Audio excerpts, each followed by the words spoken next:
The UN Mine Action Coordination Center, known as UNMAC, is an umbrella organization which oversees the removal of unexploded ordnance throughout southern Lebanon. The head of UNMAC is Chris Clark, a Briton. The Nansen Award recognizes his work and that of 990 other local and international deminers. Since the end of the conflict, they have cleared or destroyed tons of unexploded ordnance. The intense fighting forced more than 750,000 Lebanese to flee to other parts of the country. Another 250,000 fled to Syria or elsewhere. After the 5-week conflict with Israel in the late summer of 2006, the UN estimates that nearly 1 million unexploded cluster bombs littered the landscape of southern Lebanon. The UN Mine Action Program provided crucial support to humanitarian operations in South Lebanon before, during, and after the conflict. Because of their work, hundreds of thousands of refugees and internally displaced were able to go home safely. Macaps, roger, white, out. Clark has spent half his life working in dangerous environments. A veteran of the British military, he previously managed mine action projects in Sudan and Kosovo. In 2003, he joined UNMAC in South Lebanon. Clark works closely with communities to help families to return. He says the main priority is to remove the dangers the bombs pose to people, but he thinks their role extends beyond simple bomb removal.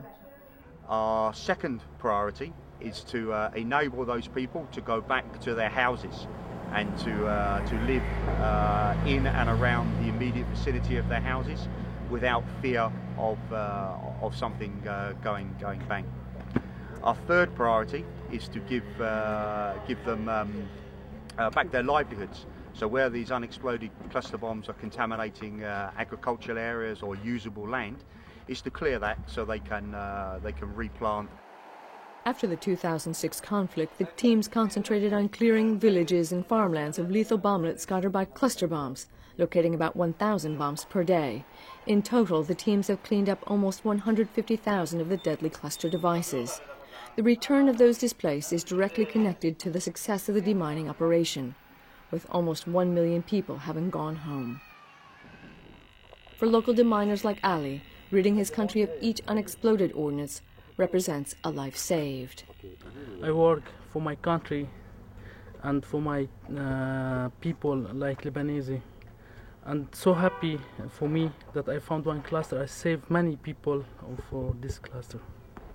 The work is not without risk. Since the end of the conflict, 39 deminers have been injured and 14 killed in the line of work. Additionally, 209 civilians have been injured or killed as a result of cluster munitions or other unexploded devices. Okay, all position, stand by for demolition, firing now. Clark and his teams have been vocal supporters of a draft treaty to ban cluster bombs approved by more than 100 countries at the Dublin Conference in May 2008. Chris Clark will receive the Nansen Award on behalf of the demining teams at a ceremony on the 6th October 2008 in Geneva. The Nansen Refugee Award is given annually to an individual or organization for outstanding work on behalf of refugees. It includes a $100,000 prize that the winner can donate to a cause of his or her choice. It is named for the first High Commissioner of Refugees, Fridtjof Nansen.